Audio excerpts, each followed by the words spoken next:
It's your boy Verse, and this is Open Mic with OTR Mike. Yeah, that's right. This is the show where the mic is open for any discussion. Feeling about OTR. I don't think we're done. You can try to find something that's going to be interesting. Then obviously on the Wednesday we got the actual show and then the overtime show, and and I know I'm all about. Yo, what up, good people? It's your boy OTR Mike, and let me be the first to welcome you to my second live edition of this show. Yeah, this is the show where the mic is open for any discussion, no matter what it is, who it is, or where it is. That's right, you're here at Open Mic, second live edition. And look, man, I'm bored. I ain't got nothing to do. It's just me and the sun chilling. So um, I decided to go live, but I wanted to touch on something that. What up, Buck? My man Buck in here, man. I see it's at least two people in here. The other person, make yourself known so I can shout you up. Buck is in here. But yeah, man, I'm bored. So I decided to come on and do a live show to see, let me see how long my son gonna let me be great. But this is a topic that kind of made some waves today, especially with South Carolina playing today. There's been a lot of talk about the transfer portal being wide open. It's like college football's new, not even just college football, college sports free agency. So the kids are just going wild, right? And I technically don't have an issue with them being able to transfer and play immediately or whatever it may be. Coaches can leave freely whenever they want to. So why can't the kids? Now, I do think with the new NIL and things like that, they got to get control of this thing because it is wilding out, right? But outside of that, I really don't have a huge problem with the whole transfer portal thing, right? But there was a case made by a particular coach who I do not necessarily disagree with, and that was Shane Beamer, um, head coach of South Carolina Gamecocks. B is in here. Look at this surprise. Y'all like, yo, what is this dude doing on here? B, jump on the screen, send it to Hendo or whoever want to get in here. I'm just bored, man. So I decided to get up and do this. Coach, what it do? Hendo up on here, man. Yeah, send the link out, B, if you're free. And jump on here, man. I'm bored, man. Me and the son kicking it today. I'm gonna see how long he let me be great. So I just decided to hop on here and touch on this topic here. But if y'all gonna come on, man. I need your opinion. If not, you can give your opinion in the chat. Of course, I knew this. Brodny don't want to do no extra work, right? Hard pass on that one. All right, whatever. Um, but look, man. So Shane Beamer, he kind of shook up, the Twitterverse a little bit today. Some people agreed with him, some people didn't. But he talked about players entering the portal but still wanting to play in the bowl game, right? His comment was, we had a couple players that entered the portal and asked me if they could enter the portal and still play in a bowl game, and I told them no. You either with us or you're not. So again, a lot of people not necessarily feeling that, right? From what I've seen, it was 50-50. B is trying to take my running back. After if he not sending Kristen Watson back, then that's no B. Hand down B is the word. Asia E, what up? Big Reg, what up? But yeah, man, a lot of people are disagreeing with Shane Beamer. And you got a fair share that agree with him. I'm kind of split, right? I don't know. I don't think I disagree with that. Like if you gonna let him play, right? I don't have no problem with that either. But like you leaving, so why you kind of taking an opportunity for another player to play, right? Especially if um, you one of the starters or something that gets some time. Why would I let you play and take away that opportunity from somebody else? But then again, um, if you're trying to win that bowl game, yeah, I'm sure. Listen, I bet you if this was one of Beamer's star players, right, and he was trying to win the game today, which he didn't, but it ended up being a good game. Um, I'm sure he will let him play, right? Um, but I don't know, right? I've seen it happen. One of the things that one of the cases that pops up to mind is the kid from I believe Coastal Carolina, the quarterback, right? He entered the transfer portal. He still played in the game. Unfortunately, he got injured, like on like the second to last play of the game. So I don't know how that's going to affect him going forward. I think the injury was pretty bad. Um, so I don't know, right? But that's your starting quarterback, right? So I'm sure that coach was like, yeah, for sure, you could play. Now maybe he made a bad decision on his own because he ended up getting hurt. But I don't know, man. Look, some of y'all that's in the chat, man, what do you think about this? You think that if you were a coach and you had a player enter the transfer portal on you, meaning he wants to leave you in your program, but he asks, can he still play in the bowl game? Would you or would you not allow them to play? Hendo, you trying to get up on? Man, I'll send you the link. Hendo says be faking. Let's see. If I help get us to the bowl game, I'm playing. Okay, I mean that's fair. B said coaches look for jobs. Is still coach. If they don't get one, he just wants control. That's another fair point. Um, we kind of seen that. Uh, what's the kid? What's the coach from Cincinnati? Fickle, right? He didn't coach. He didn't coach. I don't even know if Cincinnati made a bowl game, but he coached Wisconsin, his new team, in the bowl game, and he been there for about 5 seconds. So that was another interesting thing. My man Ferris said, "You not playing in the bowl game." Another fair point, right? You kind of seem like I'll use a local situation um, to kind of share my point, right? University of Maryland, they played today in the Duke Mayo game or whatever it was, and they had a lot of kids sit out from either preparing for the draft or a lot of kids, a couple guys decide to transfer out.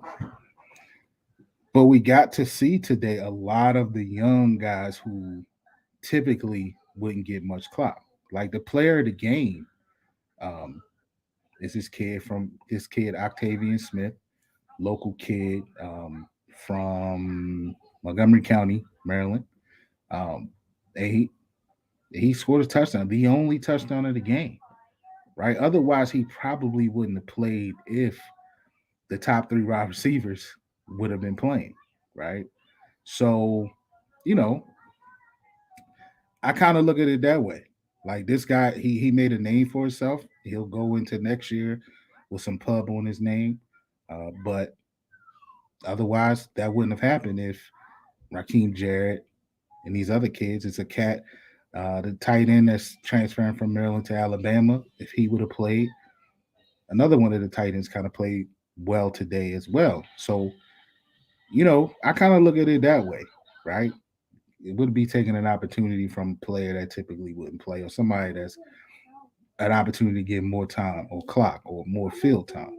Um, so I don't know, man. It's I'm torn. I'm torn. My man Big Red says I'd let him play. It's college. There's a continuous revolving door. This is the same. I agree. I agree. Buck says I think it should be on a case by case basis. Why is that, Buck? And what do you mean case by case basis? Like depending on if the kid's a star or what? Ferris says ain't case by case. You ain't playing. And I think that's how Shane Beamer, excuse me, was he was pretty much saying like it ain't happening, G. You know what I mean? Like, sorry, you're not with us anymore. You want to leave. So I don't know how if I was the head coach, right? If I had players that wanted to transfer and leave the program, I would kind of take that as a knock on me, right? Outside of, you got your second, third string, fourth string guys who think they can get some play somewhere else. And, you got a log jam in a position and they're not going to play. All right, yeah.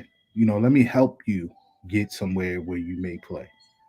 But if you're in the case of like Coastal Carolina, or I think Wake Forest, their starting quarterback is transferring as well. Like, I'm kind of going. I'm going to take that as a knock on me. Like, you're bouncing on me, right? Maybe I didn't do something right, or it's just a bad look on the program, in my opinion. Especially if you have a mass exodus of transfers outside of what I explained before. So, I would kind of look at a kid that's telling me he's leaving, but wants to play at the final game as like a slap in the face. That's just me, though. That's just me. You know. Ferris says head coaches don't coach the bowls if they leave. If you want to leave, you can leave. I don't fault you for leaving, but you ain't playing. Um, Ferris, you made a good point. Uh, like Buck says, some coaches do. Some coaches do coach in the game. I mean, Prime coached in the last game, right? Um, let's see. Oh, okay. B decided to come to work. What's up, Mike? How you doing? What's up, B? Not much, man. Send that link to Hendo, please. I sent it to Hendo. Hendo line. You got it, Hendo. Bring your what up on this show. Yeah. Let's see. Ferris says that's blank stupid. They allow the head coaches to coach. That's dumb. Yeah. What you think about this, man? Look, like I said in the chat, I think it's all about coaches wanting to continue to control and exploit players, right? Because I guarantee you, Shane Beamer, if Alabama called and said, hey, we want to interview you for our job, for our head coaching job, let's say Nick Saban stepped down or went to the NFL or whatever. Mm-hmm. They said, hey, we want to interview you for this job. He's taking that interview. Now, 100%. if he doesn't get the job, guess what he's going to do? He's going to go right back to where he's at and keep coaching.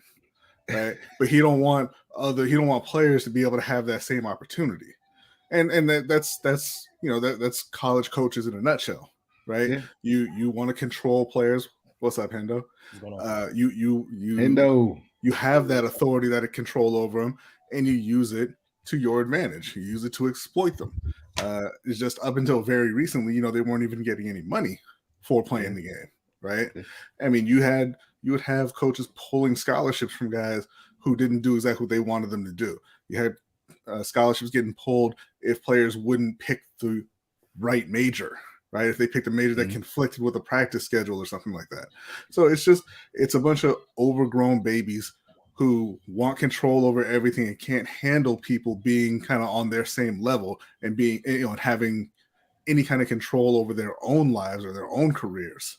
Right. And they're kind of dealing with this in real time where you see the transfer portal coming up and out, NIL, and players are getting, more control over their own football careers in the NCAA. And a lot of coaches don't like it. Okay. Fair point. Let me see. Hold on. Coach said he coming. Come on, Coach. Come on up here. Let's get a coaches. Right. Leave it to Hendo to make sure we hit the pause button. It's no homo. Right. Well, yeah, get a coach's perspective. Hendo. Yes, sir. What's your thoughts on this, man? Like, you're a head coach, right. One of your players saying he bouncing, man. I'm out. Right. But I want to play with this last game with my homeboys. You gonna let that ride or you gonna say nah? You leaving all I'm letting it ride. first and foremost, you helped me get here to this bowl game in the first place. You were a contributor to this team. Now, it may be a possibility I didn't keep my word as a coach. You know, I had a child go to Maryland, and he had a bum ass coach that didn't keep his word. Who was that coach, Hendo?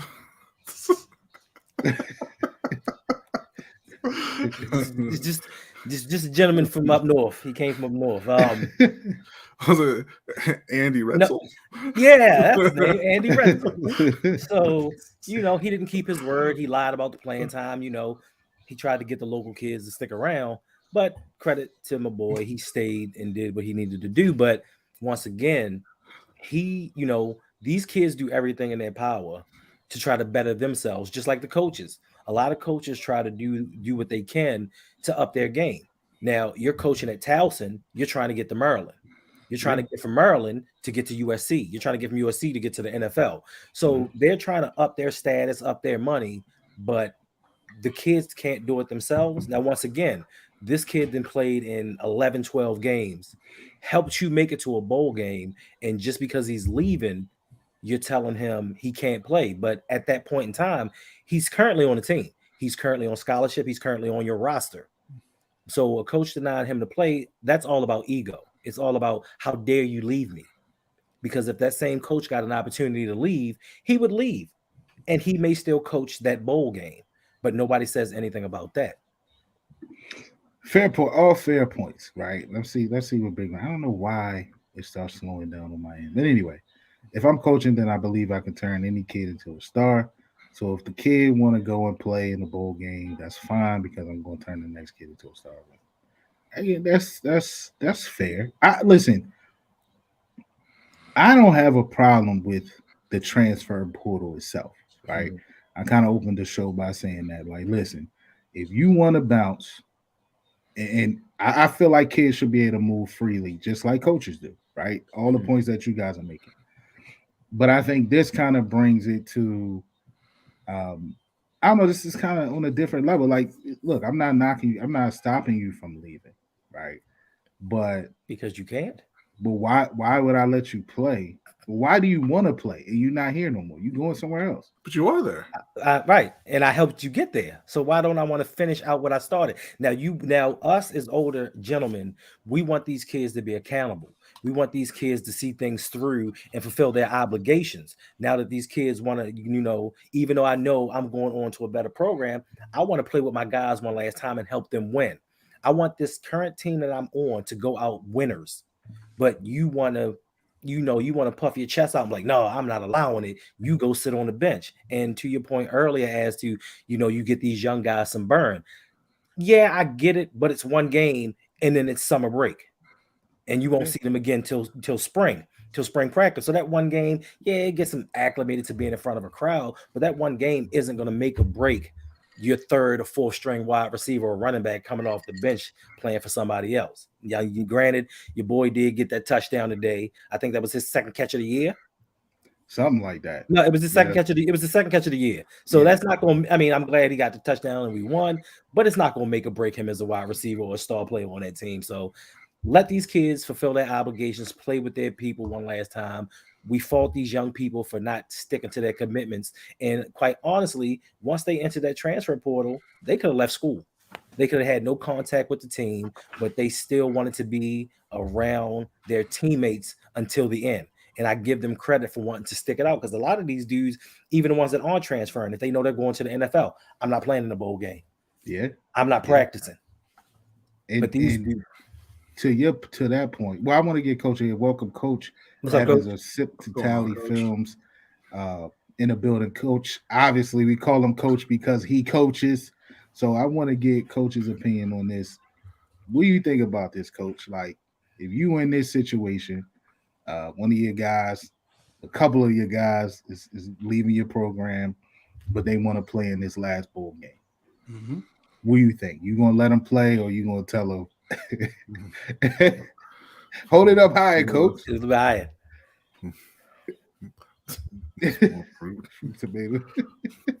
I know what it means. I know what it really means. If they, you don't mean that, Coach. I'm with Beamer. I'm 100% with Beamer, but let me tell you why. When you run in the program, you gotta run it like a corporation. And so if your best seller decides he wants to leave, I'm gonna go ahead and get this next guy in that can try to start learning the process. Right. Because now if I hadn't got another job by now, I'm probably not gonna get it. So I'm gonna be there that next period. So I might as well start getting my acclimated kids to play. Because especially if you got a kid that's only played 3 games, now he can in turn play the entire bowl game and not lose a year of eligibility because they can play 4 games. Exactly. So I'm gonna take that opportunity to play my young guys. You know, I want to win, but if we don't, I understand. But like the only people that's really got stuff vested in college football right now is them folks that's gonna play tomorrow. Everybody else is an anomaly. So everybody else is getting ready for the draft. You either getting ready for the draft or you getting your young guys some reps. So I agree with Beamer. Like, I didn't know the kid from Coastal Carolina played, but he wouldn't have played for me. So again, because I mean, if you as a head coach got an interview at another school, would you say, you know what, I can't come back to this school and coach if I don't get that job? If I don't get that job? Right. If you interview, like putting your name in a transfer portal, you're putting your name out there for interviews, and you go and you talk to Alabama or you talk to Tennessee or Ohio State or whoever it is, and you don't get those jobs, do you now need to find a new job? Or do you get to go back and coach those kids again at that same school? It depends on the how much was out. If it's known that I'm doing that, I can kind of see your point. But if it's been kept on the wraps and they came to me and interviewed me, because a lot of times in college football, you don't go interview. Like if you're part of the process and they come to you.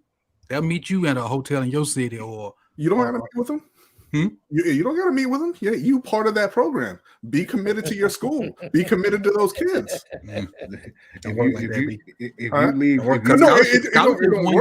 Scholarship is 1 year too now. It don't work like that because coaches don't want it to work like that. Coaches want to tell the players, you got to be committed. You have to be accountable. You have to honor your word. I'm gonna do what's best for me. No, the transfer portal made that speech null and void. Because I can say anything I want to say to you, and you know I can sell you some oceanfront property in Alaska, but that transfer portal it's different with that transfer portal. Because the same thing now is here in Florida, the kids can go to almost any school they want to. Yeah. Like in our little city, we got districts, but they can kind of go to any school they want to. So now you can't really even coach kids hard like you used to. Because they say it's sensitive, you may be on them for not doing a drill right, and they'll think you don't like them, and they'll transfer. So right, but what I'm saying is like it's a two-way door. Made it more equal footing. Yes, whereas I agree with you in that. Yeah. So what I'm saying is it was that way before for the coaches, where you could tell a player, hey, listen, you're doing what I tell you to do, or you're out, right? And exactly. Hey, if you don't want to do it my way, you just ain't gonna play. I guess you don't want to be a football player, right? True. And now that a player can say, well, no, I don't have to do it your way. I don't have to do what you're telling me to do. You can't control every aspect of my life, or I'm gonna leave. Now it's all of a sudden a problem for coaches. Well, I don't think it's a problem if they make it a problem. If the coaches make it like you said with the ego earlier, yes, the coach stuck in that ego bull crap. That's where the problem come in. But if the coach understands the situation and has some kind of compassion and really does care for the kid, it's not an issue. But coach, every coach is not ethical like you. These coaches will come sit in your living room and give you every promise under the sun. Once they get your son to commit, and they get, or not even your daughter, depending on the sport. Once they get them to come to that school and commit, it's a whole nother story. Now it's like you had all these wonderful things to say about me. You knew about my high school career. You knew about this and that. Now you don't even know my name when I get on campus. Now that's what it is. Right. When you go from high school to college, almost everybody that goes to college was the SHIT at their school. Once you go to college, you are the low man on the totem pole again. And everything you did in high school don't matter. And that's fine. And that's earn your strike. Oh no, that's not what I'm saying, Coach. What I'm saying is you had this vested interest in me, but now that you got me, it's whatever. You do what I say. You know what I'm saying? You were so polite and nice, and you knew all these facts about me and all this other stuff. But now that I'm on campus, it's like, oh, what's your name again? Yeah, get in line. Get in line. Oh, you don't want to be here? That's the game, Hendo. It's the game, but not all of them play it like that though. That's the Some of game. these coaches actually care about these kids. Yeah, I know. And in the recruiting thing is just trying to get the best player to they school. So they almost tell you anything you want to hear. Right. Mhm. They'll tell you the world is flat. If you walk in there and you got a flat on your, they walk in and look at your living room, and they use that to try to sweet talk the parents or whatever. Because really, that's who you're recruiting. You're recruiting the parents for the most part. Right. Just like you seen Blue Chips, right? Yeah. You saw Nick Nolte act like he went to the black church. It's whatever it takes to get them on campus. It is, but the now it is for the upper tier kids. It's that NIL. Why? And I'm a Miami fan, Hendo. Why you think? Because Miami is ass crap. But how you think we getting all these recruits? NIL. Mm-hmm. We got a good NIL program. We got a bunch of Uncle Luke, like y'all been doing. Uncle Luke ain't got crap to do with this. Uncle Luke, they don't even like Luke down there. They ain't got to like him if he pays for the players that he y'all ain't want. paying for the players. He been doing it. No, well that was the head hunting stuff. I'm talking about this legit NIL got with the legit millionaires. Oh no, yeah. But you got some other players that on NIL's radar, and they still getting money from somewhere else, and y'all still ain't crap with the players. Grandma handshakes. Y'all still ain't crap with the players y'all paying. That's fine. We will be soon. That's what y'all keep saying. Soon. Y'all been saying that for a minute. Y'all just lost 7 in a row, Hendo. We thought. Why we talking about past history? Hold on, Hendo. Hold on, baby.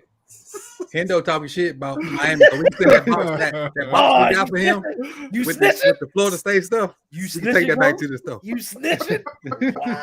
No. The real problem I have with what Beamer said, and I think somebody in the chat mentioned it, is that you're making a blanket statement, right? And hey, if you get in the transfer portal, you ain't playing. When you know that's not true. Now, if they were going into the playoffs and a big time player on his team said, I don't want to be here next year. I want to go into the transfer portal. He'd be like, all right, well, you can put your name in and suit up on Saturday. Right. Right. Yeah. He's saying it because he's being petty. He's being vindictive to players that he felt like, oh, well, you committed to me and now you leaving. But, like I said, coaches do that all the time with players. It's part of the game. But a lot of coaches, especially on the collegiate level, are not mature enough to handle that. So has any players in the the 4 main teams left? Have any of them entered yet? No. So I don't think so. No. So therefore, I feel like, because we're gonna hear people leave from the programs, but I feel like you'll hear people in the portal at about this time tomorrow. Yeah. So I feel like if you got a good hold of your program, it won't come out until after your game, right? Mm-hmm. And then at that point, we won't have an issue. Now, but then the games that don't matter, you got to get your spot because we got that early signing period now. Right. That's why a lot of them do it early, because you got to get your spot because it mess around and be gone. And I think that's to Ferris's point. He said here that the early signing period is if it didn't exist, a lot of the portal wouldn't happen after the bowl games. True. So true. That's a good point. And then you're making it a PR issue. Well, after the games. Well, I'm saying that it's fine if it happens afterwards. If it doesn't come out. But like you're saying with, hey, if I'm talking to these schools, but it doesn't come out, it's okay. Whereas, hey, if it comes out the day before the game that somebody was in the transfer portal and wants to play, that's an issue. Yeah. Now we're just making it a PR issue and what your fans thinking. I mean, no offense, but who cares? Who cares what the fans think about you letting the players play in a bowl game or whatever? Right. And a lot of them, if they have NFL aspirations, if they're not in that Big Four. Like did any of you guys watch the Texas Washington game yesterday? And I watched it because I like Penix. And Texas threw the ball all over the place. That ain't what Texas did during the season. Right. They handed that darn ball off to Robinson. Bijan, yep. And because he decided to look out for himself, which I don't blame him one bit, the whole team was affected. Now, had he been playing tomorrow in one of them 2 games, I bet you Bijan would have been there. Mm-hmm. So I'm glad you brought that up, Coach, because that was the next question. Or next thing I wanted to get your opinion on. Our good friend Marlon Humphrey kind of tweeted about this type of thing. He pretty much said, for those that are sitting out, those that are transferring, and those that are sitting out because they want to get prepared for the draft or whatever. He said, I don't want to, if I'm playing, I don't want to see you on the sideline. I don't want you around. So is that now that's a player or a former player, right? Saying that if he was still a player at Alabama and he had those guys that decided to sit out, I don't want to see you on the sideline with me, right? I don't want to see you around the team. Marlo said a lot of corny shit, but I'm with him on that. 100%. Being Hendo. What's your thoughts on that? Now that's a player saying that. Well, my thoughts on that is you already know Marlo corny as hell. Second of all, he's a player that wasn't in college when all this was happening. Now you can talk all that shit when you're a millionaire and you in the NFL and you on the sideline. Let me hear you actually say that while you're in college. Let me see you come to me and tell me I don't want to see you around here to my face as a man. He ain't gonna do that. He's just talking to get the tweets and the retweets and the likes and all that and get stuff started. Now, as far as the actual issue goes, listen, you already know I'm loyal to the core. Once you with me, you with me. I don't give a damn what you do. I know personally you doing something to better your situation. Maybe you not getting the playing time. Maybe the coach is not treating you fair. Maybe you have a family issue that you need to transfer closer to your house and be closer to your family. I don't know, but whatever it is, I ride for you. But as of today, while you on my team, hell yeah, you're gonna be on the sideline. I don't care if you're playing or not. You're gonna root for the guys that you went to war with, you went to camp with, you spent time with, and built this rapport with. Like, I don't mind you being around because you're not a detriment to us.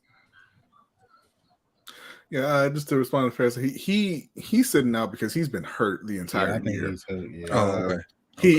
I think he can play now, but I mean he's missed from week 2 he hasn't played, I believe. So I mean, and it's just been kind of lingering on and getting re-injured and worsening. I think he just doesn't want to mess with that, going into the draft process. I understand that.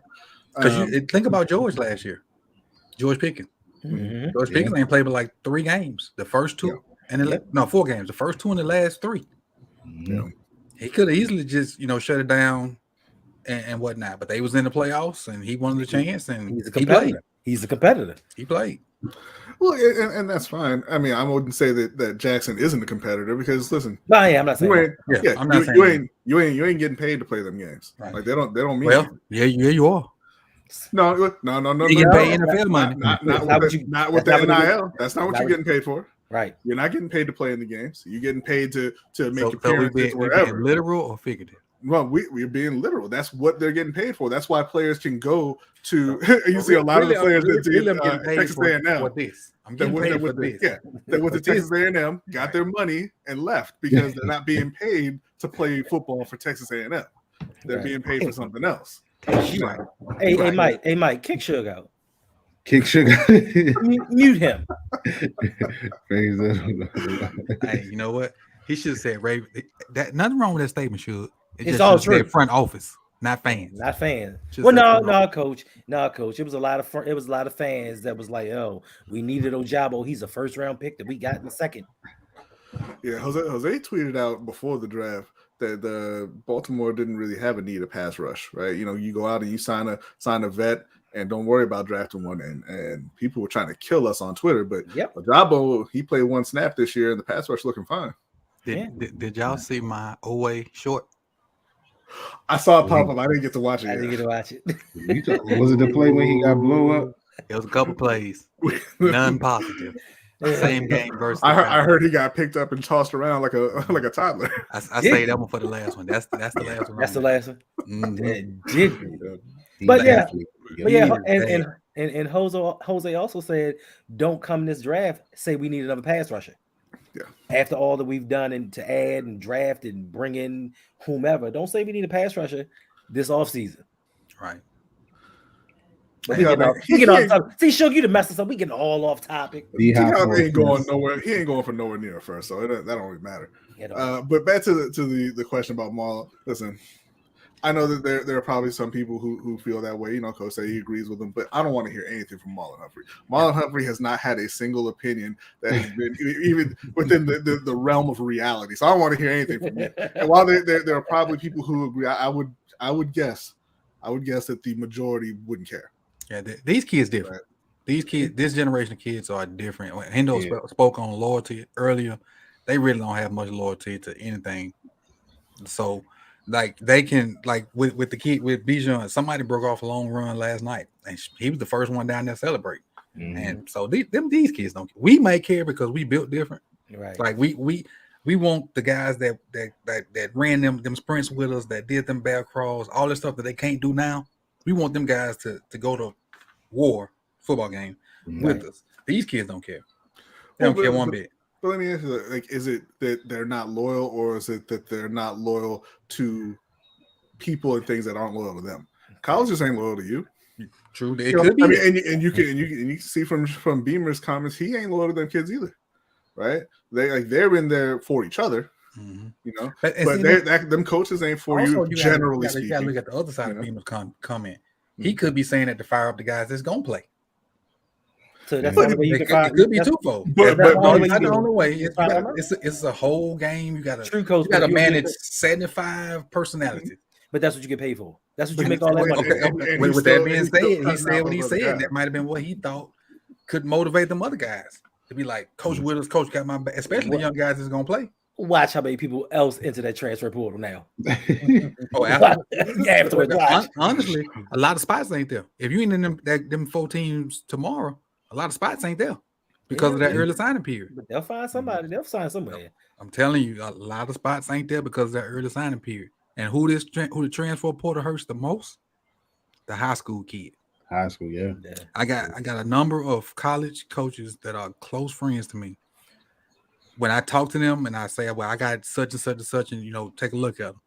Well, give me a minute because we're gonna evaluate the portal first. Then we'll come back to the high schools. Yeah. So now the ranking order is portal, JUCO, high school. Unless your kid is like a 5-star, like a big time dude. Yeah. Other than that, it's portal, JUCO, high school. Now, you know who it helps? But you know who it helps, Coach? It helps Towson State, Bowie State, Bowie State, Salisbury State. It helps all of them. Yep. Yeah. It ain't right and it ain't fair, but it's interesting you brought that up, Coach, because I was binge watching Last Chance U. And which one?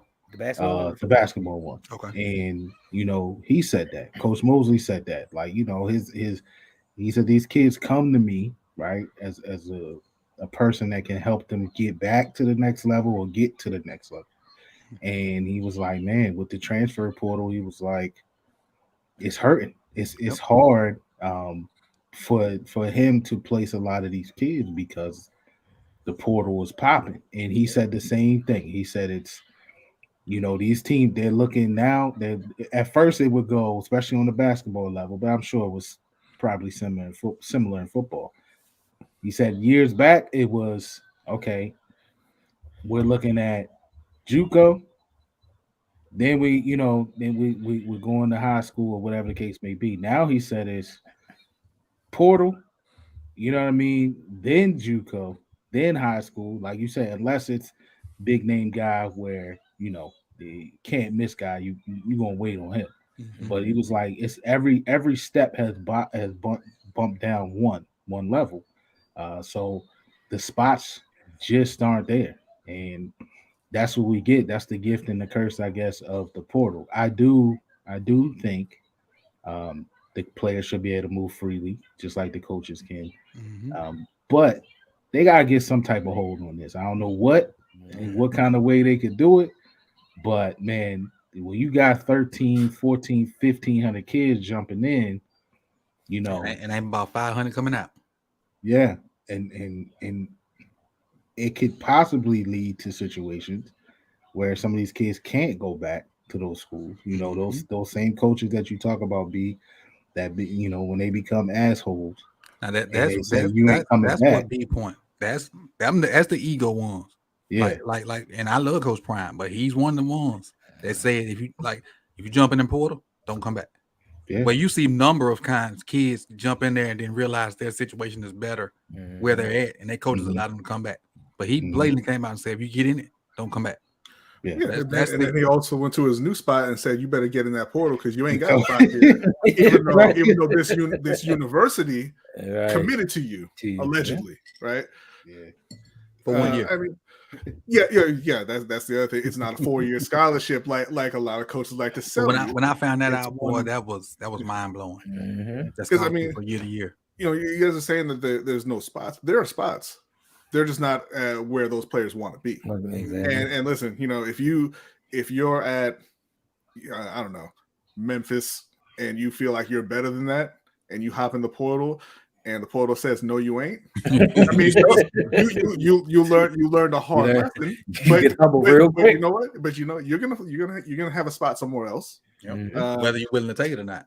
Right, but that comes down to whether you can handle that blow to the ego personally and everything. But I don't have a problem with it because again, it's the same way it's always been. I remember a story years ago out of UCLA. There was a wide receiver there who was a walk-on, and he didn't have a scholarship. He played and he had to work multiple jobs to pay for school. And I forget who the coach was at this point. I forget who it was, but they made a huge deal at the end of, I believe it was his junior year, that, man, you know what, he's or at the end of, maybe it was at the end of his sophomore year, but they're like, hey, he's put in the work, he's done everything that we asked, we're going to give him a scholarship so that he doesn't have to be killing himself out there, with 2 or 3 jobs and all this. And it was this huge emotional moment. The team loved it. Everybody was celebrating for him. Next year they took scholarship from him. Yep. Yeah. And he he had already quit his job. He didn't have any way to pay for school. Yep. I mean, college football, it's a cold world. It is a professional sport. Yep. Just so you just don't pay the athletes. That's all. You're exactly right. You're exactly right. It's a slippery slope. Let me I'm sorry. No, go ahead, B. Go ahead, finish your I point. know. I was just gonna say that what it reminds me of is when coaches are saying, "Hey, man, this is putting the high school player at a disadvantage because now it's transfer portal, JUCO, then high school." It reminds me of people who say, "I know this is gonna sound bad. It's gonna sound bad, but just stay with me for a second." But there's people who say, "How come there aren't any white running backs with white corners?" Right? Well, and I'm like, well, who's preventing the white players from playing those positions? Exactly. Right? It's the coaches, right? Who's putting the high school players at a disadvantage? It's y'all coaches, right? Like, you're the ones who are looking at the portal and the JUCO players first instead of the high school. Say the college coaches now, because I was like, what I do? No. Not you. Not you. No. But you know what I'm saying? Like, it's not a perfect analogy, obviously, but you're saying, hey, we're oh man, it's putting these guys at a disadvantage. They're getting bumped down. They're getting bumped down by you, man. Like, nobody's forcing you to go to the portal. Nobody's forcing you to go to JUCO instead of high school, but you want the better player because it is a professional sport. You are a professional coach, and you want the players who are going to come in there and help you win games so that you can what keyword to that sentence is right now. Right now. That's right. If you didn't have to win right now, the portal wouldn't be so important. If you could still, if you got a 4-year contract and you could almost guarantee yourself getting 3 of those 4 years, you can go to high school and develop kids. But you get a 3-year deal and you expect to win in year 1 or 2, depending on what level you at.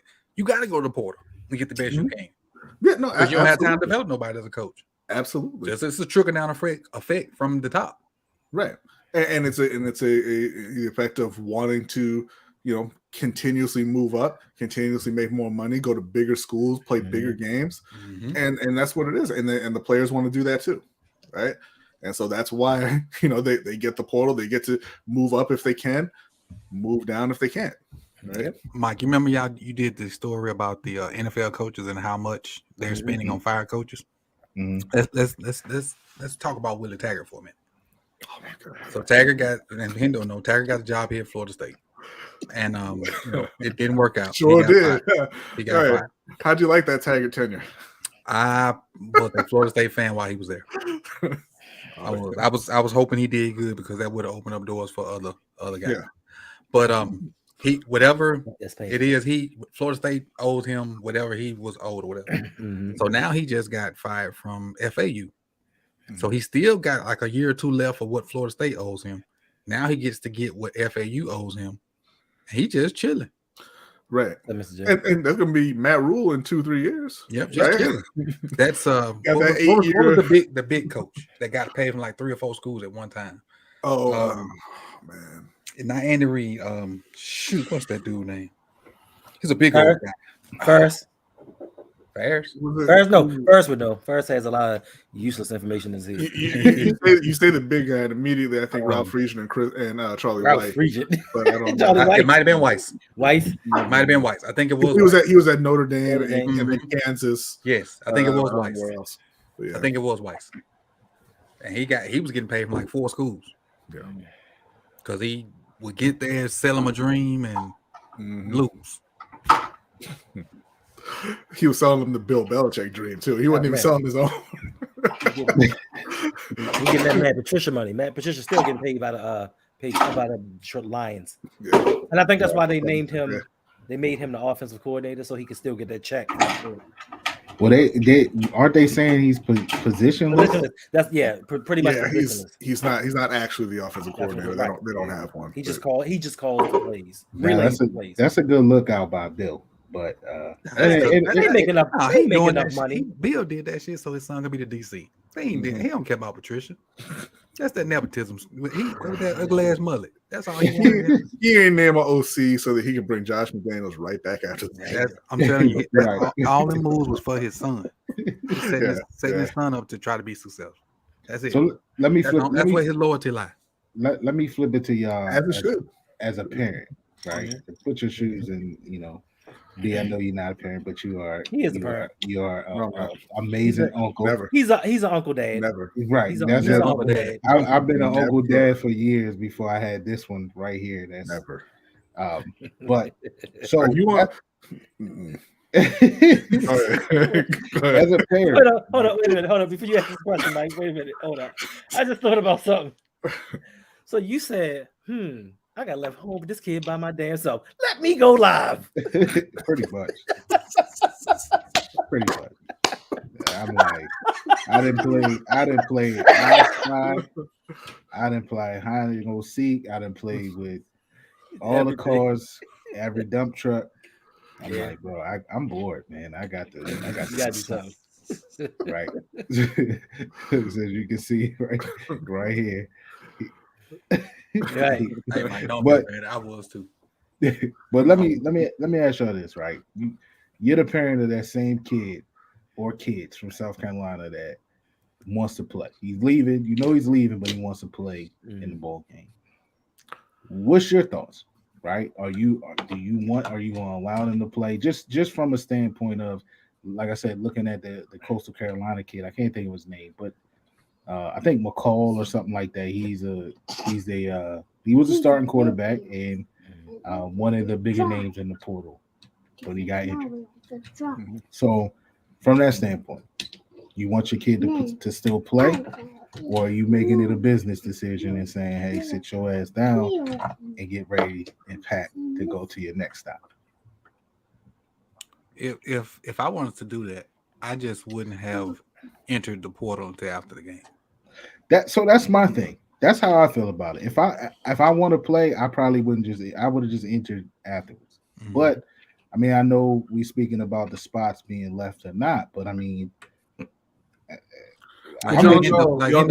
you're that deal, you're gonna have a spot. Yeah, the spot's gonna open up for you if you're that good. Right. So I'm with you on that, Coach. But what would be the advice as the parent of this child? Would you tell them, nah, go ahead, chill. We're gonna make sure you still got that spot.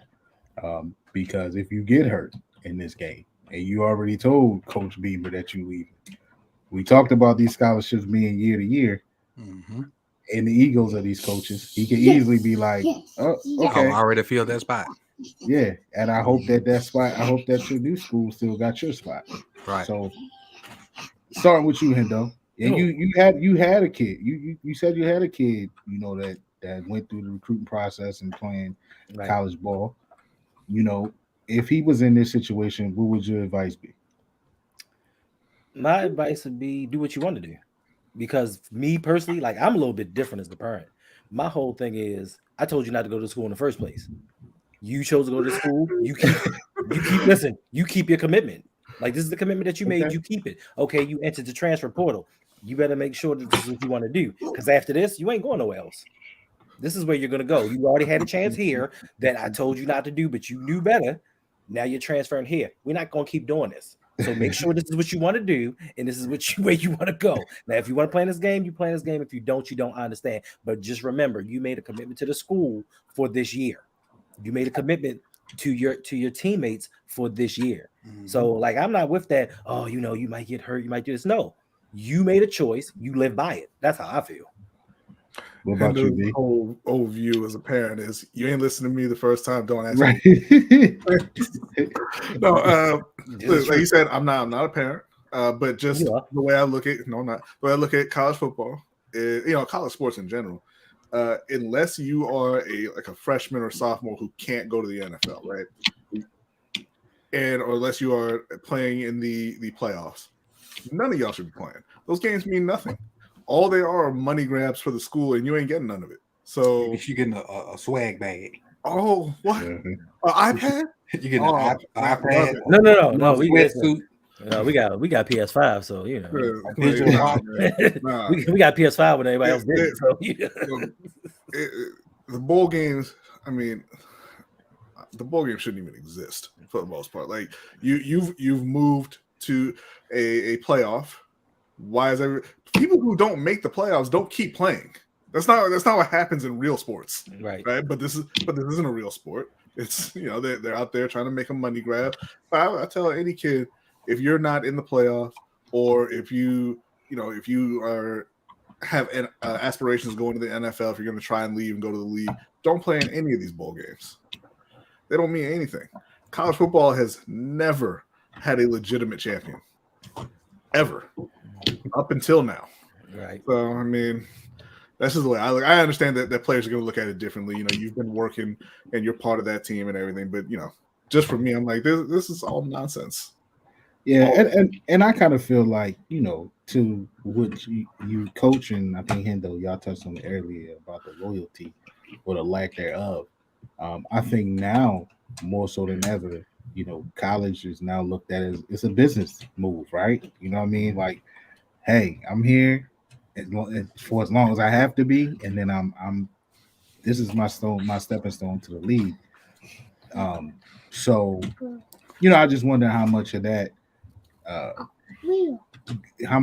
influences the decision. And as a parent, a lot of the times now too, the parents behind the scenes are, holding the puppet strings to, these kids' careers, right? Whether it be a good thing or a bad thing. So I don't know. I just wanted your thoughts as a parent. Coach, are you saying you would have suggested that your child wait until after the game to do it, or would you have said, look, you want to leave? It depends on the school. If because they have contact before they go into the portal with school. Right. If anybody tell you they don't, that's BS. They have some kind of way to even know to what schools to look at. Because there's so many names on that list. They don't, and they do have guys that run down every name on the list and try to figure out who will fit where. But they kind of have a general idea of where they want to go and what's the space, like how many roster spots are open or whatnot. So it depends on the school.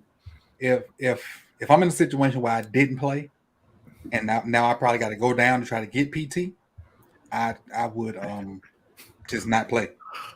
This is a situation where I'm lighting up Coastal Carolina, and I want to go to a bigger school to try to get a better NFL stock or whatever. Mm-hmm. I would play at my school, then get in the transfer portal after that. That makes sense. Because he had NFL eyes on him already, and he had big time programs locked in already. So that situation, again, him playing, I'm not totally against that either. But these situations that come up with him, man, what happens in the future for him is going to be the interesting side. of it, right? I think the injury was pretty significant too. So we'll see. But so this whole sitting out thing, right? Mhm. Preparing for the NFL and all of that.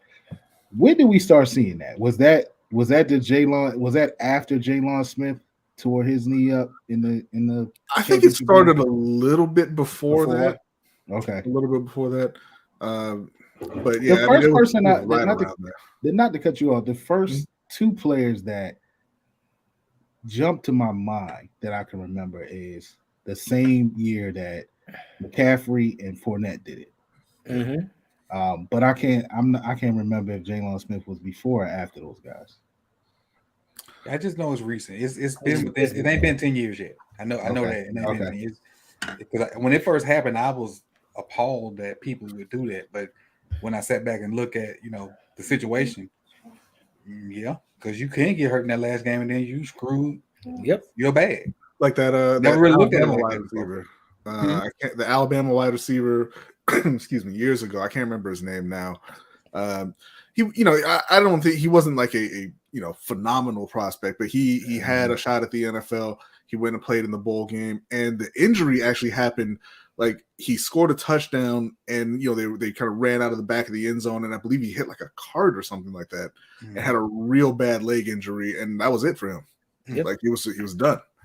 And I just kind of look at. I know that this isn't really quite the same, but I look at a guy like Hendon Hooker, who was having a fantastic year.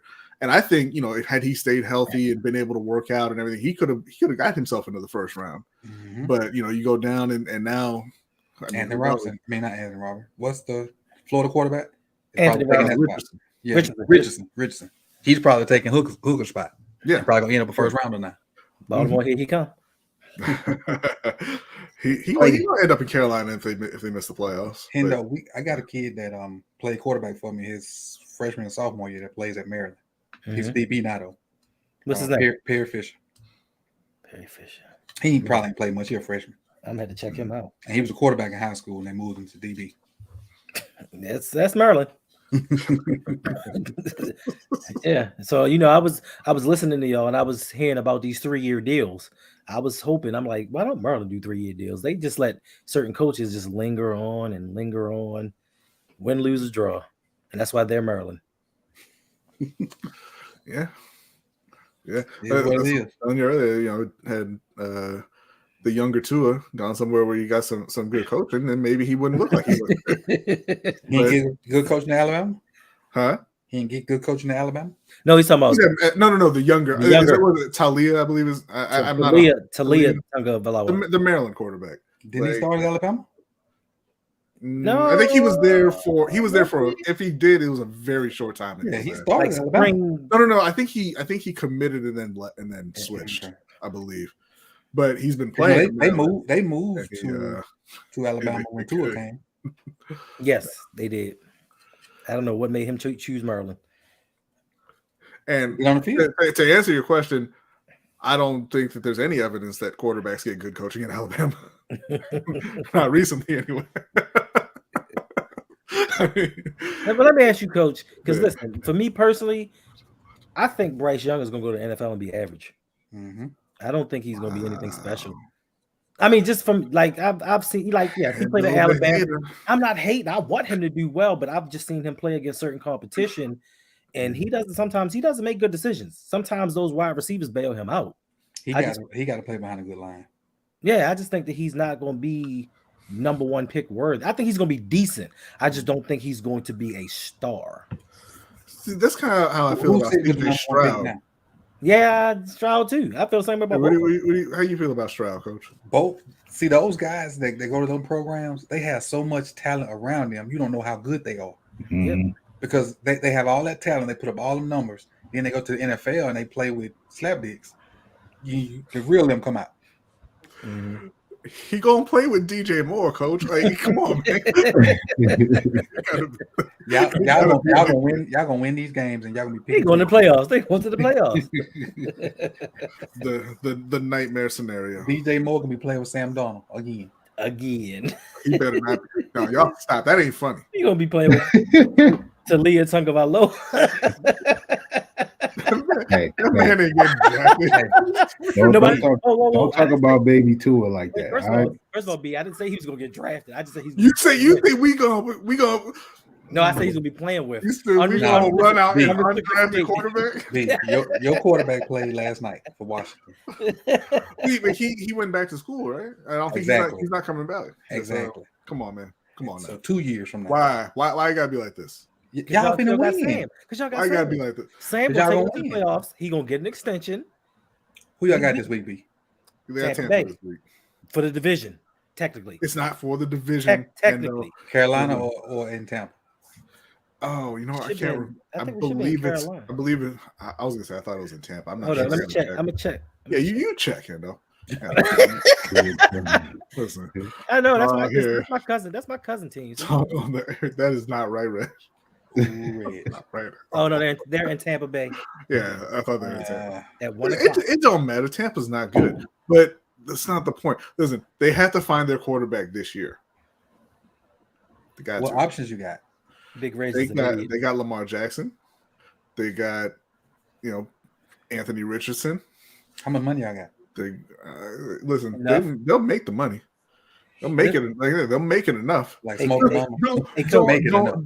Don't act like if they get on the phone and say we'll give you Brian Burns and J.C. Horn for Lamar Jackson, like y'all won't do that in a heartbeat.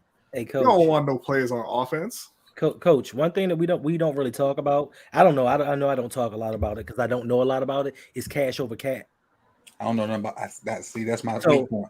Yes. So, but from what I understand about that, that is a little bit separate from the regular salary cap, and I think that the Carolina Panthers owner has a little bit of money, Yeah, he's got the most money of any owner in the league, so they're good. except for the Walmart people. Yeah. So if The he Walmart people are not a person. Okay. Right? David Tepper is, Yes. is Well, the my wealthiest point- owner. right. But my point was, Walmart coach, if he people. really Hell wanted outta to go out there and get someone, he could do it. But the question is, does he? Because they pretended they wanted Deshaun Watson until it's time to write a check. But Right. they didn't want the bad publicity. You're not getting bad publicity with Lamar Jackson. They didn't care about the bad. If you didn't want the bad publicity, you're not in the running to begin with. They were a finalist for Deshaun Watson. I mean, they didn't care about publicity until he said 230. Then they started caring about publicity. Yeah. Like they had it in the bag. It be what the Waltons. What team they got stake in? The Denver. Broncos. The Broncos. Okay. Yeah. Yeah, that's why they're not even sweating Russ's $250 million. Look, I was scrolling YouTube today, and they're talking. I saw a video where a guy was trying to figure out how to make it make sense to cut Russ right now Yeah. financially. Yeah, I mean, no, it's I forgot how much. They got the bag. The Waltons No, got the bag. But listen, I think his dead money for next season is crazy. His Yeah. dead money is like He just signed that his deal. dead money like 130 million. something. Mhm. 130 mil is his dead money. You can't come back from that. That's that's what not TCU, SMU got. That's that version. NFL wise. So let me reel it back in real quick, fellas.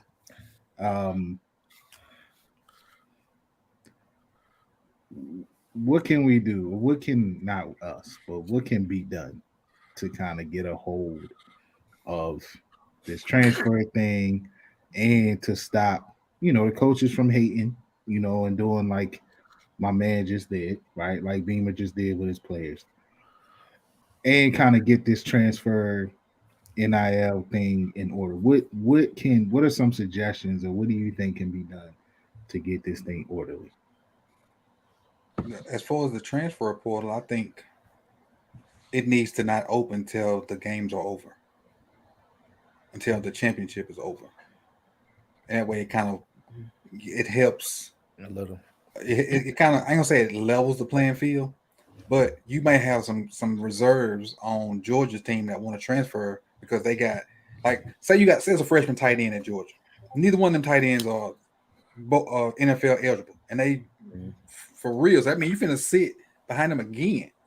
So if you just wait until, if you make it, the portal's not open until all the games are over, then that third guy has a chance to go to a Maryland or somewhere where he'll probably be the guy. Where Maryland probably already took 2 tight ends, and not, he's still stuck. Yeah. So I don't know as far as the NIL thing, but I think the portal just shouldn't open until all the games over. I never thought about it that way. What about you, B? I think as long as you are not, financially beholden to the players, then you shouldn't have a say in where they're playing. Period. So if you want to try to curb some of this, then like we were talking about, how the literally or figuratively, you need to literally be paying the players. These schools need to literally be paying. They need to have contracts with the schools. So I was about to say, so that's kind of what I was thinking. Like maybe if there was a contract, right? Like because at that point, hey, you know what? If you sign a contract, say, hey, I'm signed with Georgia for 3 years for however much money, then I'll feel for you if you're not playing. We kind of like Coach was saying, if you're sitting behind those tight ends at Georgia, I'll feel for you, but you're getting paid, so go in and put in the work and try and get better and see if you can get on the field. If you're not getting paid by that school, and they are essentially destroying your opportunity to audition for the NFL, then it's go whenever you want, wherever you want. Mm-hmm.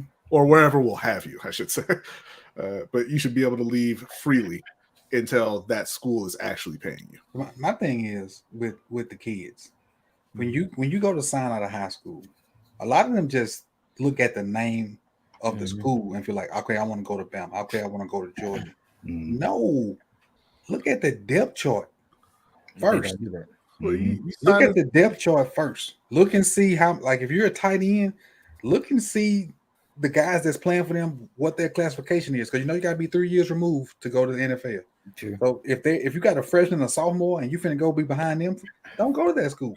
Go somewhere else. Because you can play, you can play. Like, these are 17 and 18-year-olds.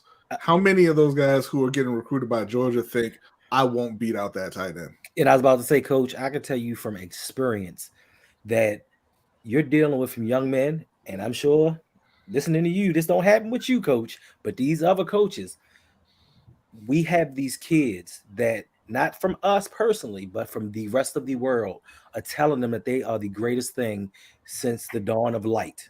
Mm-hmm. And I've had confrontations because my child's ego has been built up so much. Now they think they can put their chest out and say what they want to say. So when they looking at these schools, they like, yo, I'm the best person. I'm the best person. I hold these records and I want to go to the best school. Oh man, I've been looking at this dude for the longest. I can beat him out. I can take his spot. And then you got his people in his ear that hope he goes to the NFL so they can leech off of him. Like, I am Maryland B. So, they keep telling him, yeah, you can beat him. Man, he ain't nobody. You go down there and you can start as a freshman, break all these records. They're not thinking, oh, well, he's very talented. He waited his time, and there's 2 more guys behind him. Yeah, that's up next. Then you get down there and you realize you on special teams all the time. My comeback to that is that's when the parent steps in and be realistic. That's what I was thinking too. I was at home. We had back my hometown. We got a kid receiver. That's a 3-star receiver. Mm-hmm. And I was about to leave town, and I just drove through the neighborhood, and I saw his dad. I pulled over and whipped it around just to go talk to his dad and kind of give him direction on what he needed to do. Because at the time, he was a sophomore. And what I told him was, Mike, be real with your kid. If your kid not Alabama worthy, don't go up there to no Alabama camp and spend no money. If you got to be realistic and understand the level of talent your kid has. So if he ain't Alabama, go to a Southern Miss, go to a Jackson State, go to any little smaller schools, go to them camps. And you got to go to the camp so they can put eyes on you, because their recruiting window is so fickle. If you want them to take you serious, you need to go to their camp and show out in front of their coaches.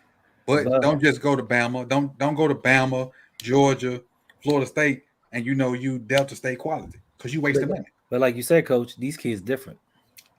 That's why I don't think parents ain't different. No, but you have some parents that listen. That you have got some a lot of friends. You have a lot of parents that will tell their kids the truth. But then you also have a lot of parents that hear my child might go to the NFL. Mm-hmm. So let me nurture that. And the way for me to get my child to go to the NFL is to send them to a school. That's why you see sometimes now for these national signing days, the kids will sit there and choose a school, and the parents in the background like, Right. what the fuck? I thought you was going to Georgia. Yep. You know what I'm saying? Because they're trying to nurture a dream so that they don't have to work anymore. But we do have some parents to keep it real with their kids. But by that time, the ego is so inflated. And as a parent, our children think we don't know anything. Our children think that we haven't experienced anything. So they're like, oh, I ain't got to listen to you. I got 1,000 people telling me I'm the motherfucking man. I'm sorry, Hendo. Did you play Division One?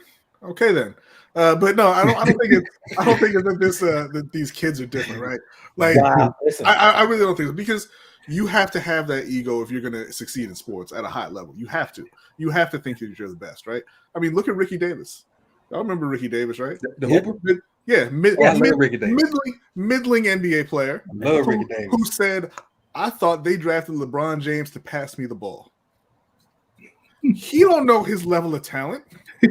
Like, you have to be delusional about your skill level to go out there and compete with the best every day.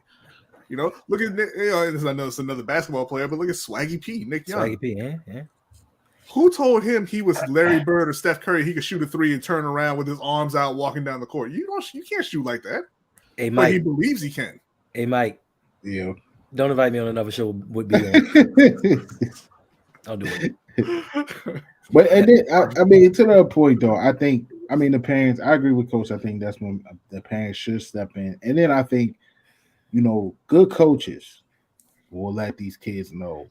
I'm talking about high school coaches will let these kids know, like, listen, this better suit you, right? My nephew, except, I think the situation with my nephew, I think the coach kind of used it to fuel him. My nephew was small dude, right? But can play. So he was like, yeah, man, you could play on the next level. I'm thinking, D3, mid D2, right? If you're lucky. But at the same time, it was used to fuel him, but at the same time, it was being real. Like, your size might be what keeps you from playing Division I football. Right, as what you make of that, but I'm gonna keep it 100 with you. So I don't know, man. I think we do run into that a lot, though, and it happens too, because I've also seen some coaches latch on to certain kids because they're trying to foster these relationships with these schools. You saw in the St. Francis documentary, they have some, Coach Saban came up here. Like he's a friend of the program, but they're trying to keep these relationships with these schools. So they'll sit there and hype up a kid that they know isn't ready for Division I, Division II football, just to maintain that pipeline or to maintain that clout with these schools. So, it falls on the parents, it falls on the coaches to be real with these kids. And sometimes it also falls on these kids to self-actualize and be aware that, yeah, I may be damn good in PG County, but when it comes to maybe the Pac-12, the Big East, the ACC, I'm not that good. But again, where do you think you're gonna go if you say in your head, yeah, I can't play with them Pac-12 kids? Where do you think you're gonna end up as an athlete? I'm not saying that you don't say that you can't play with them, but you just take the evaluation from everyone instead of just thinking I am the next LeBron James. Everybody ain't right, man. That is true. Tom Brady went in the 6th round, right? Story about that. And obviously, y'all know I do high school. So this kid, he's a junior. At the time he's a junior, we have 4 senior running backs, 2 which go on to play college football. So we tell the mom, like, she's upset, like, why not getting a lot of carries? But I'm like, ma'am, I got 5 running backs. He's the 5th running back. And he gets carries. We had one game where he got a bunch of carries because he was doing what he needs to do. So like next year, he's gonna be the man. Which at the time we said that was 100% true. And the best running back in the city came to our school. Exactly. So now, and this kid now is at Vanderbilt, the best running back. So now when they're splitting carries, he's splitting carries with the best running back. Probably should not have been splitting carries. Right. Because the other kid was that much better. So we, after one game, she had enough. She come go at us or whatever. And I tell the kid, me and the kid have a a decent conversation away from her, but she's still, just going. And I'm trying to be respectful because it's a young lady. Well, a mom. If it was a dad, it'd been a different story, but it was a mom.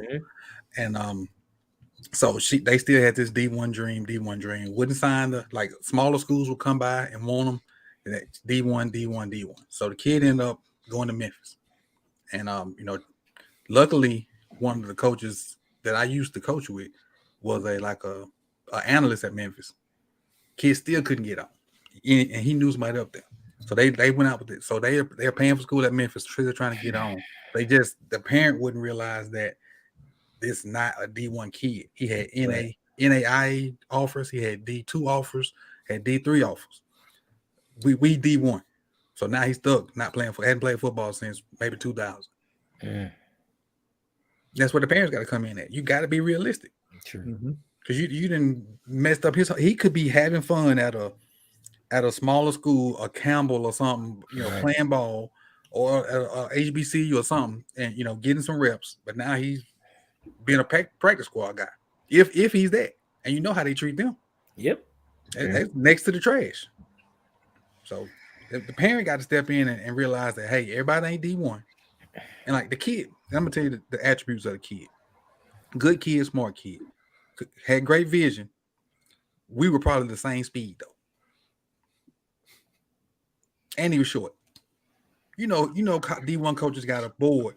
Your running back got to be this amount of height, this amount of weight, run this amount of fast. Yeah, and he checked none of those boxes. So. And he was behind a kid that went to Nebraska. He was behind a kid that went to Albany, whatever. Behind two other seniors that played more than the two kids that signed because they had great summer workouts. So he was the fifth guy behind them. And then then the other kid transferred in that's now at Vanderbilt and got some reps this year as a true freshman. So, I mean, parents, they gotta be realistic. Everybody can't. I know that's your baby. I understand it's your baby. But if you want to set them up for real life, take the opportunity they have. Because I don't know how many people that got student loans. Them joints ain't nothing to play with. Take the free education. Yep. And if you that guy, the NIL will come. But take the free education because ain't nothing like not having to pay student loans. And if you that guy on whatever level you want, right? They'll find you. They'll find you. Even more so at the prime. Yeah. And these Power 5 teams too will find that talent too. They got people with eyes everywhere. So if you that guy, you'll be able to make it to Memphis. But that might not be the route that you could take right out of high school. So there's a lot of pressure on those kids, man. And look, as a former AAU coach, everybody's D1 potential in Pop Warner. Right? You know what I'm saying? It is some of those parents just don't let that go, right? And you just don't realize. I mean, like I said, my nephew was the greatest thing since sliced bread to me. But as he got older, played more competition, and he just wasn't growing, my mind was like, okay, look, we got to settle in on what realistically can happen for you, right? So it just is what it is, and it's an interesting dynamic. It's a lot of kids that's affected by it. I'm hoping this one grows to be about 6 feet and 215. Keep the quick feet he got when he running away from when he got. But it's just the facts, man. You gotta keep it 100 and keep it real, right, with these kids on these situations. Listen, coach make me want to coach. Like he make me want to learn how to be a coach and do something for these kids.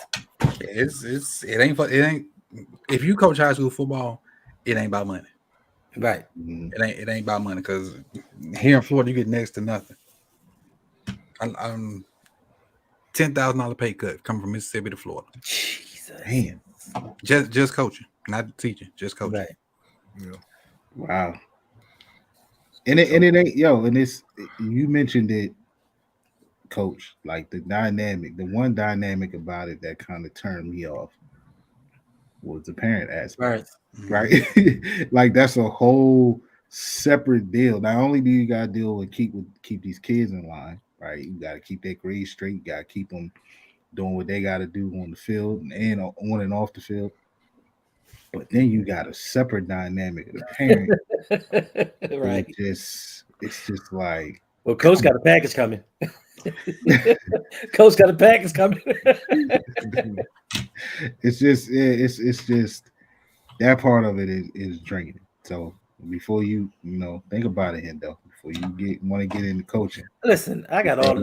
what you got to deal with these I parents. already know out here what I got to deal with these parents. But So- for me, it's for the kids. Like for the kids. Now, I'm not gonna lie. There may come a time where I fly off the handle and Dave Chappelle them and for the kids. It's for the kids. It is for the This kids. day and man. age, you got to mentally do that. Yeah, Yeah, You mentally. got to mentally do that. yeah. A friend of ours, he coaches basketball, high school basketball, and he found the slickest way to cuss his players out without it. Like you can't tell because he get real close to him, and he got that voice that's kind of like, he don't yell, but little do we know, in that kid's ear, they are catching it, right? And I always laugh and tease him about that, but you just in today's game, as you spoke about earlier, Coach, these players, man, they so sensitive. You got to be careful with that. Like it's just different, man. From everything, from top to bottom, it's different. And We had a halftime where I had a quarterback just not doing what he was supposed to do, and so I came out the box and I was about to lose my mind. Like I had never been this mad before, and I as I'm looking for the kid, some way my eyes locked on this guy behind the fence, like where the fans at, and I hear him say, "Coach, don't do it." And so in that moment, I calmed down. I asked every coach to try to figure out who this person was because I just wanted to thank them for those words. Nobody knows, never seen them before. Like I don't even know. It was an angel because I had never been that mad at a kid in 20 years. Never. It was like he was blatantly saying, "F you, I'm gonna do what I want," and just them words from whoever that person was, like brought me from 100 to 10, and I was able to talk to him normal because I was about to lose my mind. I don't know if it was a real person, I don't know if it was an angel, I don't know if it was my subconscious, but somebody was looking out for me that day because I probably would have got fired. They saw it in your eyes. It probably did because I can't hide. I don't hide how I feel. If I don't mess with you, if I'm mad, ain't no sugarcoating it. Ain't no you gonna know it. If we're in the same room, you'll feel the cold shoulder, so to speak. If I don't mess with you, I don't mess with you. Thanks. Yeah, my worst situation was with a parent, and that's when I knew it's over. I said, I gotta step away. Because it's just I don't. Once you go there with the parents, and it's just one. I had, in all the years I coached, I just had one run in with a parent, and it was of a kid that I actually looked out for, right? Like he probably wouldn't have been with us, but he needed a little, assistance. So that was the type of coach I was. That's the type of program that I ran, right? You can bring me a kid and he can't play a lick. But if you say, yo, he needs some structure or needs something to do with his time, I'm gonna take him, right? And it was that type of kid. And that happened to be the parent who thought he was Michael Jordan. And I'm like, listen, Well, they on your case, Hendo. I hate to break it to you. Right? I'm doing him a favor right now. He wouldn't make any other AAU team in this area. I promise you that. But that's neither here nor there. I do miss coaching sometimes. I do because all of my guys, right, they've graduated high school now and moved on, and at least when I had them, going through, I still had them going through high school, so I had a reason to go to the games and check them out. Now, man, I go to the games. I don't know these kids. I don't know none of them, so I feel a little bit out of touch.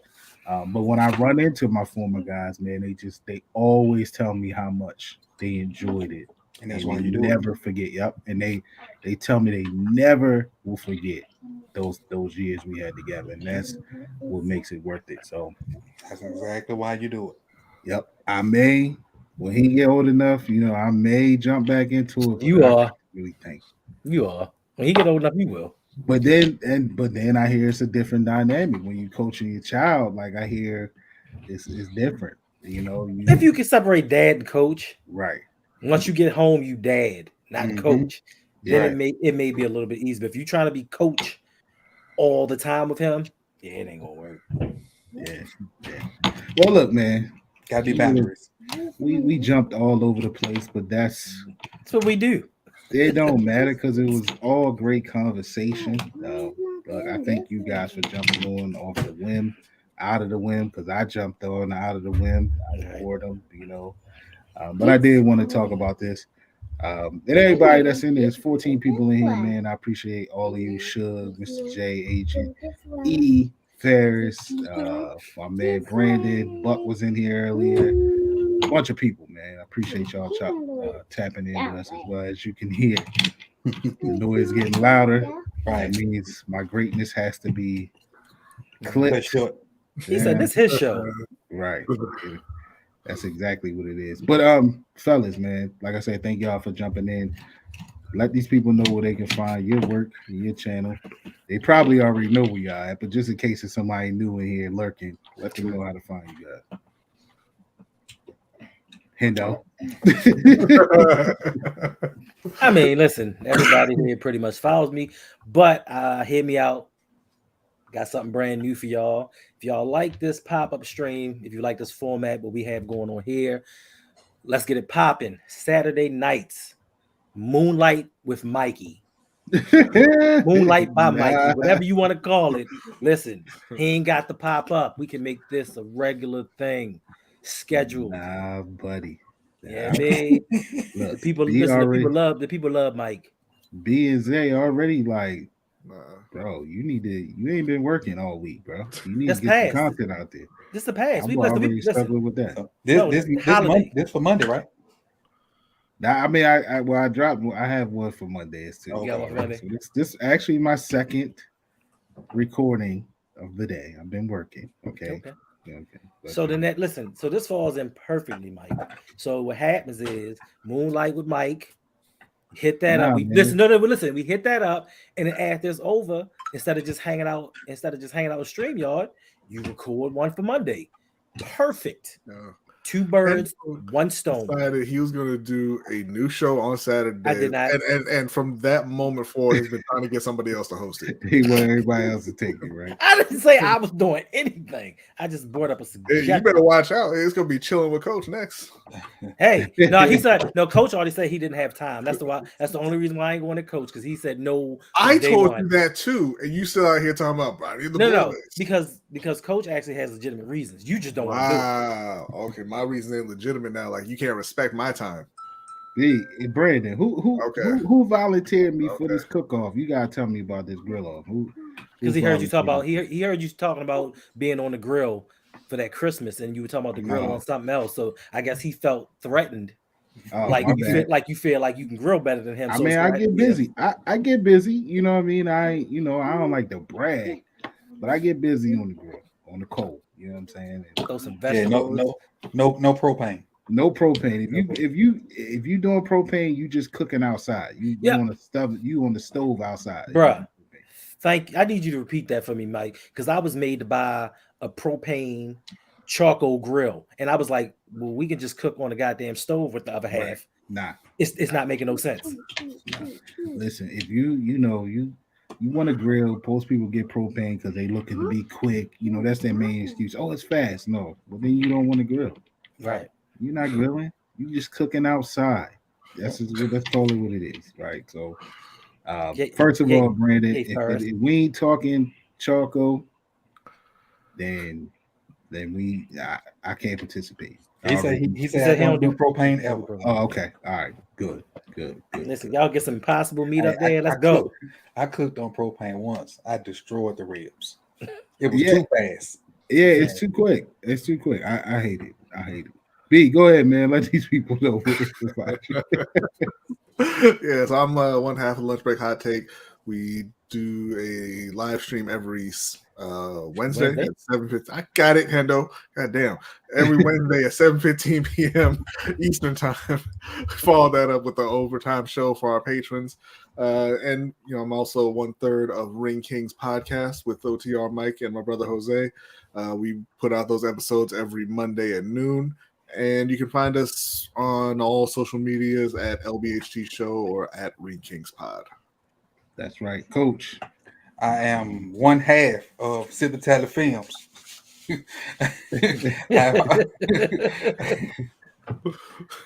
I'm also 1/6 of Ravens Roundtable. Every Monday, 9:00. We will be back for our first show of 2023 Monday, recapping the well, it might be 1/5. Check my calendar. Check my calendar real quick because I don't have anything scheduled for the 2nd. It just says New Year's Day substitute. I don't know. We can talk about that later. We're gonna check your Palm Pilot. But again, you can find me on Twitter at Coach Evans9, YouTube, Civitality Films, and matter of fact, TikTok. You can find me at Civitality Films, and also on IG at Civitality Films. I've been dabbling in the TikTok here lately. I'm trying to get there, Coach. I got a method. I tell you off stream. Oh, that's what's up. Hey, Raven, see, I heard KC got the best barbecue, not Texas. I ain't been to KC, but Texas, it's second to mine. I feel like Texas ain't really got the best anything. So that's propaganda. I can't even say it's the best. Like it only works on certain people. That's true.